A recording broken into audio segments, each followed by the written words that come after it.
Коми заработал первый этап снятия ограничений режима повышенной готовности. Напомню, такое решение было принято накануне на заседании Республиканского оперативного штаба по противодействию распространению новой коронавирусной инфекции. Послабление стало возможно благодаря снижению основных показателей, на основе которых региону дается право перейти на первый этап. Это и величина коэффициента распространения инфекции, и наличие свободного коечного фонда для лечения больных COVID-19. Его, по данным Минздрава Коми, в республике достаточно.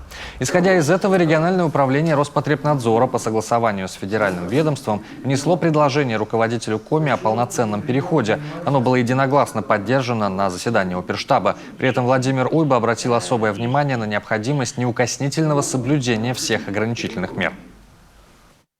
Я прошу обратить очень серьезное внимание на то, что это огромная ответственность всех нас. И что я имею в виду?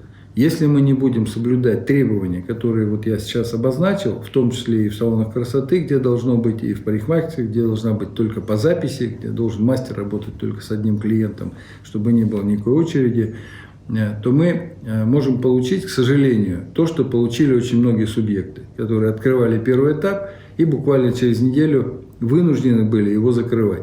Потому что начинался рост заболеваемости именно из-за того, что нарушали условия вот, жесткого такого соблюдения ограничительных мероприятий вот по нахождению и по записи, допустим, в сферу услуг.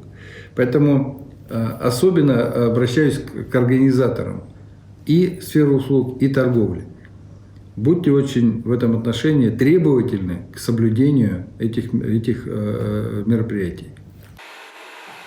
Таким образом, с 0 часов 29 мая в Коми смогли возобновить работу предприятия и индивидуальные предприниматели сферы услуг. Это парикмахерские, салоны красоты, мастерские по ремонту одежды и обуви, прачечные и химчистки. Также смогут открыться магазины непродовольственных товаров площадью не более 400 квадратных метров при наличии отдельного уличного входа. Кроме того, в торговом зале с учетом продавцов одновременно может находиться ограниченное количество людей из расчета 1 человек на 4 квадратных метра. Действие всех остальных ограничительных мер, введенных ранее указом главы республики Коми о режиме повышенной готовности, продлено по 17 июня включительно. Кроме того, продолжает действовать режим самоизоляции для пожилых людей старше 65 лет и для имеющих хронические заболевания. Также рекомендуется носить маски и перчатки, использовать дезинфицирующие средства для рук при нахождении в магазинах, аптеках и общественном транспорте.